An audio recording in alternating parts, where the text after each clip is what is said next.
अस्सलाम वालेकुम। एक बहुत बड़ा सवाल कि मल्टीग्रेन आटा क्या चीज़ है, कैसे बनाएं, क्यों इस्तेमाल करें, आम आटे से क्या फ़र्क है। तो मल्टीग्रेन आटा मैंने बनाया क्यों? ज़माने कदीम से इंसान क्या होता था, जो भी वो काम करता था उसमें जिस्मानी मशक्क़त बहुत थी।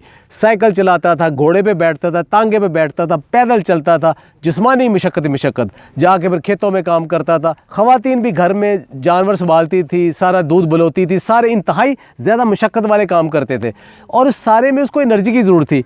और इंसान को मुसलसल एनर्जी की ज़रूरत है और एनर्जी का सबसे अच्छा सोर्स कार्बोहाइड्रेट है। तो कार्बोहाइड्रेट जो है ना वो स्टार्च की शक्ल के अंदर एक ईजी सोर्स है या मीठे की शक्ल में है। मीठा ज़्यादा खाना नहीं चाहिए। तो अब वक्त गुजरता गया, आसाइशें आ गई, तो वो सवारियाँ अब कौन सी, पहले सवारियाँ मशक्क़त वाली होती थी, अब घोड़े, टांगे, साइकिल, पैदल पे चले, उस पर आपको इतनी एनर्जी लग जाती थी। अब आपके पास गाड़ियाँ आ गई हैं। पहले अब ओपन में आपके जिस्म को कभी गर्मी कभी सर्दी बर्दाश्त करने के लिए बहुत ज़्यादा एनर्जी इस्तेमाल करना पड़ती थी। अब आप जिस्म को ना गर्म होने देते हैं ना ठंडा होने देते हैं, एयर कंडीशन है या हीटर है, तो जिस्म आसूदा होता गया। पहले खेलें होती थी, वो ग्राउंड ख़त्म हो गए, मोबाइल के ऊपर, इंटरनेट के ऊपर और लैपटॉप के ऊपर बैठ के ख़वातीन भी अब बाहर से फूड मंगवाती हैं और थोड़ा बहुत काम किया और सारी मशीनें आ गई, तो वो जिस्मानी मशक्क़त ख़त्म हो गई। जब जिस्मानी मशक्क़त ख़त्म हो गई तो एनर्जी भी हमें उतनी लेनी चाहिए थी जितनी ज़रूरत है। लेकिन हुआ क्या कि बजाय कि एनर्जी को हम थोड़ा करते, एनर्जी यानी कार्बोहाइड्रेट को, ख़ासतौर पर स्टार्च को कम करते, हमने उसमें से जो बेहतरीन कार्बोहाइड्रेट था यानी फाइबर था, जो होल ग्रेन के अंदर फाइबर होता है, हमने वो निकाल दिया। अब उसके नतीजे में क्या हो गया, बाकी सिर्फ स्टार्च रह गया, जो खालस सीधी सीधी एनर्जी है जिसमें कहते शुगर, वो ज़्यादा लेना शुरू हो गए और पहले से ज़्यादा। फिर उसके साथ शुगरी फूड्स आ गई, उसके साथ बेकरी आइटम्स आ गई, उस प्रोसेस फूड ज़्यादा आ गई, ज़्यादा खाना शुरू हो गए, खा के बैठना शुरू हो गए और उसका नतीजा क्या निकला, बीमारियाँ आना शुरू हो गई। तो जो ज़्यादा हमने एनर्जी ली कार्बोहाइड्रेट की शक्ल में, वो हमारी बेली फैट में कन्वर्ट हो गई, फिर वो कोलेस्ट्रॉल में कन्वर्ट हो गई, बैड कोलेस्ट्रॉल में, फिर यूरिक एसिड में, फिर फैटी लीवर में, अल्टीमेटली बीमारियां आना शुरू। हर घर के अंदर blood pressure, sugar, fatty liver और सारी बीमारियां आ गई। अब कैसे कंट्रोल कर सकते हैं? उसके लिए फिर आपको ये करना पड़ेगा कि आपको अपना लाइफस्टाइल बदलना पड़ेगा। दूसरी चीज़ ये थी कि होल ग्रेन गंदम को जो रिवाज दें और होल ग्रेन गंदम के अलावा अल्लाह ताला ने जो दूसरे ग्रेन्स बनाए हैं उनको भी इनकॉर्पोरेट करें। और फिर ये है कि जो सुपर फूड्स अल्लाह ताला ने बनाई है, जैसे मोरिंगा किनवा है, तो ये मोरिंगा किनवा जैसी सुपर फूड जो है जब आप खाते हो तो उसके अंदर इतनी ज़्यादा अल्लाह ताला ने ग़िज़ाई अहमियत रखी है और मेडिसिन वैल्यू रखी है कि आपको इन सारे जो मेटाबॉलिक डिसऑर्डर्स है इससे वो बचाते हैं।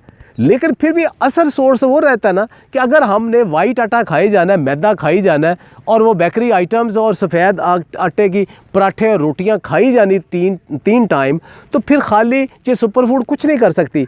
तो उसको बदलने के लिए फिर मैंने ये आइडिया पेश किया और फिर आहिस्ता आहिस्ता विरसा ने इसको मार्केट किया। वो क्या था कि सबसे पहले आप ये समझे कि कार्बोहाइड्रेट सारे बुरे नहीं होते। कुछ लोग पकड़ के बैठ जाते हैं जी, उसके अंदर भी इतने कार्बोहाइड्रेट, उसके अंदर भी कार्बोहाइड्रेट। भाई कार्बोहाइड्रेट का फ़र्क है। कुछ कार्बोहाइड्रेट होते हैं बुरे, कुछ होते हैं अच्छे होते हैं, कुछ मॉडरेट होते हैं। बुरा कार्बोहाइड्रेट क्या है? चीनी बुरा कार्बोहाइड्रेट है, चीनी भी कार्बोहाइड्रेट है। अच्छा कार्बोहाइड्रेट कौन सा है? फाइबर, यानी कि जो छिलका है, भूसी है का जो फाइबर है वो भी कार्बोहाइड्रेट है, लेकिन वो अच्छा कार्बोहाइड्रेट है। उसके अलावा जो सब्जियां और फ्रूट के अंदर जो फाइबर आपको मिलता है वो भी कार्बोहाइड्रेट है, ये अच्छा वाला कार्बोहाइड्रेट है। और जो मॉडरेट है वो स्टार्च है, जिसने आप डायरेक्ट एनर्जी भी देनी है लेकिन साथ उसके फाइबर भी है।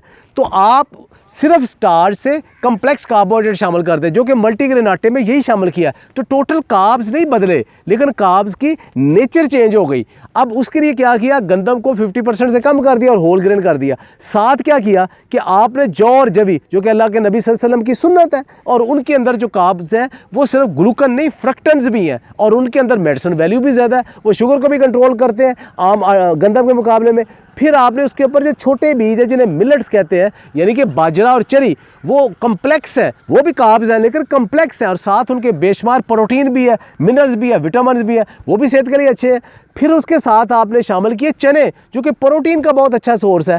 फिर आपने उसके अंदर अरसी शामिल की थोड़ी सी क्वांटिटी में। कुछ लोग आजकल अरसी के खिलाफ प्रोपेगेंडा कर रहे हैं, भाई वो कौन सी मनों के हिसाब से खानी, आपने थोड़ी सी लेनी है ताकि उसका अच्छे वाला फाइबर आपको मिले और साथ उसके ओमेगा 3 फैटी एसिड जो कि आपके दिल के लिए बहुत अच्छा है वो आपको सोर्स मिले।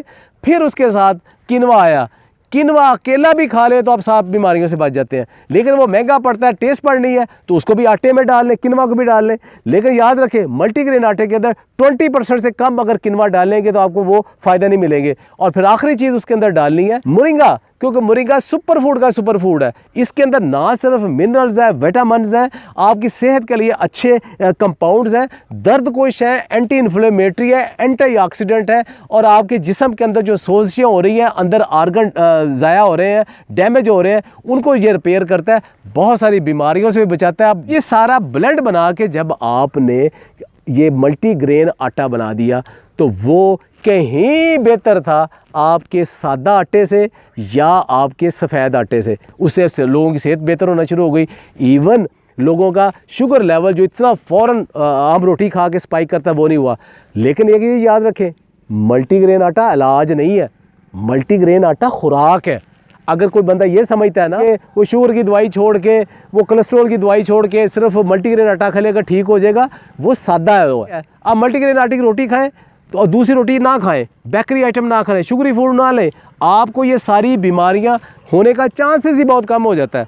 और अगर ये हो गई है फिर आप मल्टीग्रेन आटा यूज़ कर रहे हैं तो उससे क्या होगा कि आपकी मैनेजमेंट बेहतर है, क्योंकि आप वो एनर्जी का लेवल वो नहीं ले रहे, कम्प्लेक्स कार्ब्स ले रहे हैं, अब प्रोटीन अच्छी ले रहे हैं, एंटी इन्फ्लेमेटरी ले रहे हैं, एंटीऑक्सीडेंट ले रहे हैं, दिन में 3 टाइम ले रहे हैं। यानी कि आपकी जो बुनियादी रोटी थी वही आपकी एक इलाज भी बन गया। तो वो आपको इन सारी बीमारियों से बचाने में मदद करेगा। मल्टीग्रेन आटा जो है ना, ये इसके अंदर से सिर्फ आप गंदम और जौ निकाल दें, वो ग्लूटेन फ्री आटा बन जाएगा। उसकी बजाय उन दोनों की जगह आप उसमें मकई और चावल डाल दें तो वो ग्लूटेन फ्री आटा है। तो जिन लोगों को गंदम हजम नहीं होती, जिन लोगों का ग्लूटेन सेंसिटिव का मसला है, वो ग्लूटेन फ्री आटा बना लें कि मल्टीग्रेन आटा इस्तेमाल करें, ताकि आप ये जो घर भरे पड़े हैं बीमारियों से, इससे बच सकें। अल्लाह आपको सेहतमंद रखे, खुश रखे। बहुत बहुत शुक्रिया।